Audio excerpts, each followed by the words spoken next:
afternoon. How are you, fellow bibliophiles? I'm going to read an excerpt from my upcoming New York Times bestseller in my head right now.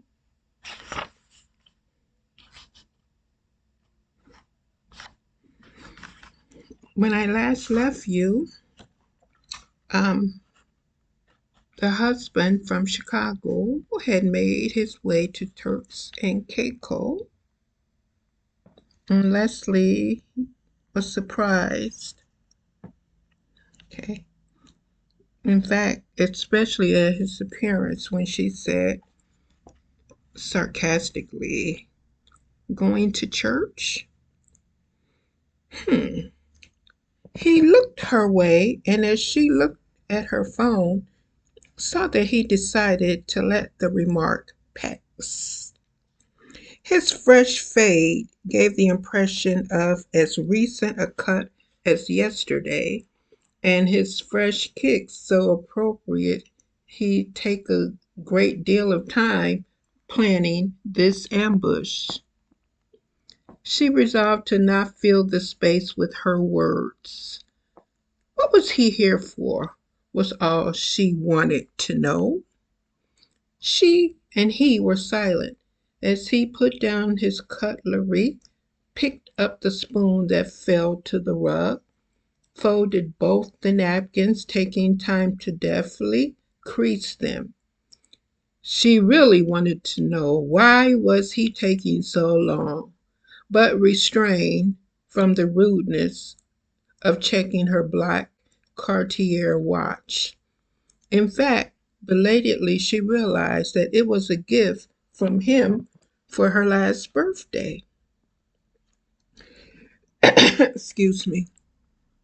Acting as if her estranged husband suddenly showing up in Turks and Caicos on a Sunday morning, she waited, her arms folded and legs crossed, taking the time to move the plate to the other side. Then he looked up at her. Les waited, not expecting anything, and ready to politely, or if need be, impolitely ask his departure. Her cell in the pocket of her silk VS robe. Why didn't you tell me that you had a daughter? She parsed her words to remain calmer than she actually was. Why didn't you tell me that you had a daughter? I didn't know. He hung his head and then looked up. We lost track of each other after she moved out of town. It never occurred to you to find her? So, is that why he was always obsessively looking at other couples? She didn't even know if she wanted to deal with all this. Could a marriage survive deceit and the deception of having a whole child? She never envisioned herself as a stepmother having to interact with a baby mama.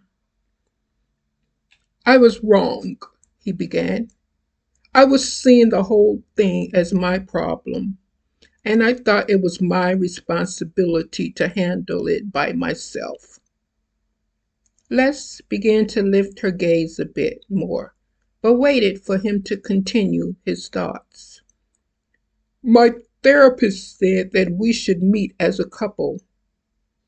I didn't realize that I marginalized our relationship by excluding you. His toothy grin did elicit a half smile from her.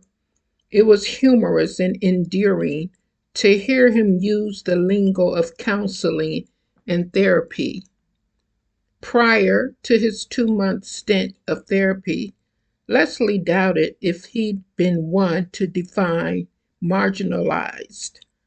Marginalized. much less adequately use it in a sentence. Perhaps this therapy was already helping. At the same time, she and her husband had mutually agreed to delay the notion of having children, period. Their ages and their maturity to admit that they were both too self absorbed to bring a child into the world right now.